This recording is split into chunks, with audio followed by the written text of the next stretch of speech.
अखंड महाराष्ट्राचं आणि अखंड देशाचं लक्ष मार्कडवाडीकडे लागून राहिलेलं आहे आणि म्हणून जेव्हा मार्कडवाडीतून आम्हाला फोन आले की मार्कडवाडीतून एकच बाजू महाराष्ट्राच्या समोर जातीये की मार्कडवाडीतल्या लोकांना बॅलेटवरती मतदान हवं आहे आणि म्हणून तुम्ही आणि सदाभाऊनी या गावात आलं पाहिजे. तुम्हाला पाहिजे का बॅलेटवरती मतदान मार्कडवाडीवाल्यांना? जोरात सांगा, कळू द्या, राज्याला कळू द्या. मीडियावाल्यांना माझी विनंती आहे, हे सगळे मार्कडवाडीतले लोक कोण कोण आहेत हात वर करा. हे बघा अख्खं गावच आहे. तर तुम्हाला बॅलेटवरती मतदान पाहिजे आहे का? हात वर करून सांगा, तुम्हाला बॅलेटवरती मतदान पाहिजे आहे का? जोरात सांगा, पवाराला ऐकू गेलं पाहिजे, मोठ्यानं बोला.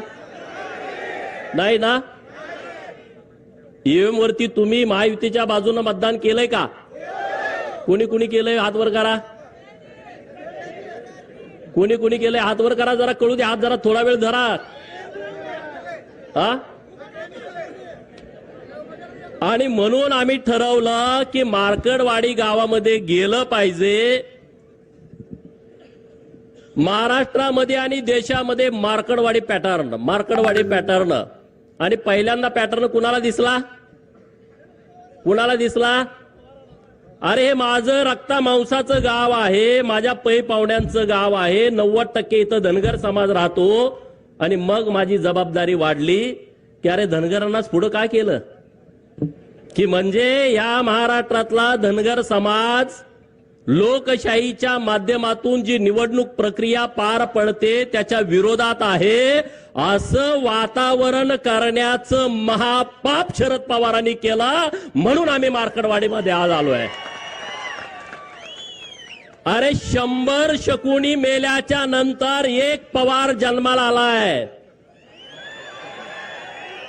100 शकुनी मेल्याच्या नंतर एक शरद पवार जन्माला आलाय. याचं डोकं बघा की धनगर समाज हा कायदा मानत नाही, धनगर समाज हा लोकशाही मानत नाही. अरे 100 गाव आहेत या विधानसभा मतदारसंघामध्ये, माझ्याच मार्कडवाडीला का पुढे केला? आणि म्हणून मी आणि सदाभाऊ इथं तुमच्या गावामध्ये आलोय. अरे या हिंदुस्थानातला धनगर समाज हा लोकशाहीला मानतो. या भारताच्या नवनिर्मितीमध्ये धनगरांचा सिंहाचा वाटा आहे. जी संसद भवन आज दिल्लीमध्ये डोमानं उभी आहे, जे राष्ट्रपती भवन दिल्लीमध्ये उभा आहे आणि त्या सगळ्या जमिनी आहेत त्या होळकरांच्या रायसोनी गावामध्ये उभ्या आहेत. अरे ही लोकशाही मजबूत करण्यासाठी या होळकरांचा सिंहाचा वाटा आहे. आणि म्हणून पवारांचा डाव लाथानं उधळून टाकण्यासाठी आज आम्ही तुमच्या समोर आलो आहे.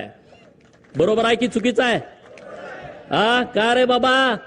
पहिल्यांदा आम्ही राजीनामा देणार. दे की तुझ्या लेकीचा, ते लेकीचा राजीनामा. 4-5 महिन्यापूर्वी लोकसभेच्या निवडणुका झाल्या, 1 लाख 1.5 लाखांना निवडून आली आहे. दे तुझ्या त्या कर्जत जामखेडच्या नातबाचा 1100 मतांनी निवडून आलाय. दे त्या जयंत पाटलाचा, परवा आला होता ना जयंत पाटील इथं, तोंडावरती साथी आसरा घेऊन आला होता ना, दिसायला देखना राजबिंडा, तितकाच कपटी, तितकाच नीच, तितकाच जातीवादी. दे ना त्याचा राजीनामा. या तिघांचा राजीनामा द्या आणि हे ईव्हीएमचं आंदोलन सुरू करा. आणि राहुल गांधींनी त्यांनी स्वतःचा आणि त्याच्या बहिणीचा देऊ दे ना राजीनामा आणि मग ह्या आंदोलनामध्ये येऊ दे ना. बरोबर आहे की चुकीचं आहे? बरोबर आहे काय चुकीचं आहे? अरे एका आमच्या आनंदराव देवकाते साहेबांनी राजीनामा दिला, अजूनपर्यंत त्या घराला आमदारकी मिळाली नाही. मिळाली का सांगा? मिळाली? तुम्ही बळीचे बकरी आम्हाला करता. अरे तुम्ही व्हा ना, तुम्हाला बिरोबाला कापतो ना आम्ही माजलेल्यांना. बरोबर ना? आपण बिरोबाला कुणाला कापतो? बोकाड. ते कुठलं बोकाड कापतो? 10-12 बोकड आपल्याकडे असतात. कुणाला कापतो? बकरी आपल्याकडे 100 असतात, पण त्यातल्या एकालाच का कापतो? कारण ते माजलेलं असतं. आणि म्हणून या महाराष्ट्रातल्या प्रस्थापितांना आपल्याला बिरोबाला आणि खंडोबाला कापावं लागेल. कापायचं की नाही कापायचं? आज महाराष्ट्रामध्ये आणि देशामध्ये निवडणुका झाल्या, ईव्हीएमच्या नावानं तुम्ही आता गळा काढताय. सदाभाऊनी त्यांच्या भाषेत तुम्हाला सांगितलं, अरे बाबांनो ही ईव्हीएम आलंय कधी? तुम्ही त्याच्यानंतर 2 वेळा केंद्रामध्ये सत्ता भोगली. 2009ला हे शरदचंद्रजी पवार या माढा लोकसभा मतदारसंघातून ईव्हीएम वरती निवडून गेले की नाही गेले सांगा? 5 वर्ष तुमचे प्रतिनिधी होते. तुमच्या गावात किती वेळा आलते? मार्कडवाडीमध्ये किती वेळा आलते? जरा जोरात कळू द्या. म्हणजे संधी साधायचा असला का हा माणूस कुठे येतो बघा. तुमचा प्रतिनिधी होता तेव्हा हा माणूस तुमच्या गावात आला नाही, एकदा पण आला नाही. अरे तुमच्याच गावात काय, या माढा लोकसभा मतदारसंघामध्ये शेकडो गावात हे कधी गेले नाहीत आले. यांना तुमचं काही देणं घेणं नाही आहे. यांचं कसं आहे, आमच्याच कोंबड्यानं बाग दिली पाहिजे आणि मगच उजाडलं पाहिजे. हा जो गेल्या 50 वर्षापासूनचा प्रयोग सुरू आहे तो प्रयोग आता त्यांचा कोंबडा देवाभाऊनी कापून खाल्लेला आहे. बरोबर, त्यांचा आता कोंबडा ओरडू शकत नाही आणि त्यामुळे त्यांच्या तळपायाची आग मस्तकात गेलेली आहे. आणि म्हणून ठरवलं की आपल्या लोकांशी जाऊन बोललं पाहिजे. समोर जे आंदोलन करतायत त्याही भावांना माझी विनंती आहे, अरे तुम्ही चुकीचा पायंडा पाडायला लागलाय. कुणासाठी तुम्ही आंदोलन करताय? कसलं आंदोलन करताय? अरे जर समाजाचं आंदोलन असतं, आम्ही सरकारचा विचार केला नसता, आम्ही तुमच्या बाजूने ठामपणे उभं राहिला असतो. आज जे मार्कडवाडीतून जे आंदोलन उभा करताय ना, हे सरंजाईशाही, हे मोहिते असतील, हे पवार असतील, ह्यांना वाटतंय की आम्हीच या लोकांना गुलाब बनवून आम्हीच इथले राजे आहोत लोकशाहीतले सुद्धा. अरे डॉक्टर बाबासाहेब आंबेडकर साहेबांनी जेव्हा संविधान आणलं ना, तेव्हा राजे आणि पोतराजे एका लेवलला आणून बसवले, यामध्ये फरक ठेवला नाही. आणि तुम्ही आता लोकशाहीमध्ये गेली अनेक वर्ष या महाराष्ट्राच्या सत्तेमध्ये ठाण मांडून होता आणि आता तुम्ही बाजूला झाल्यानंतर तुम्हाला वाईट वाटतंय. तुमच्या पोटामध्ये कळा उठतेत.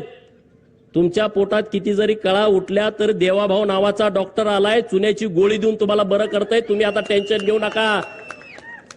ईव्हीएम वरती घोटाळा होतोय. अरे माझं 2019ला मी बारामतीमध्ये उभा होतो, माझं डिपॉझिट जप्त झालं, मी भारतीय जनता पार्टीचा उमेदवार होतो. ईव्हीएम मध्ये जर घोटाळा असता तर माझं डिपॉझिट गेलं असतं का? तुम्ही साधा विचार करा. गेलं असतं का सांगा? जरा तरी जवळ आणून चिटकवलं असतं का नसतं? हा, जरा तरी जवळ. अरे 2024च्या लोकसभेमध्ये तुमचे 31 खासदार निवडून आले, तेव्हा ह्यांची स्टेटमेंट काय होती पवारांची? महाराष्ट्र आणि महायुतीचा सुपडा साफ केला. बघा पेपर काढून, बघा युट्यूबवरती बातम्या काढून. महाराष्ट्राची जनता माफ करणार नाही, त्यांनी तुम्हाला हद्दपार केलं. 4 महिन्यापूर्वी यांची स्टेटमेंट. आणि आता तुम्हाला हद्दपार केलं तर ईव्हीएमच्या मागे पवार दडायला लागले. अरे ईव्हीएम बारकी मशीन आहे, त्याच्या मागे पवारासारखा माणूस दडू शकतो का? पण दडायला लागले.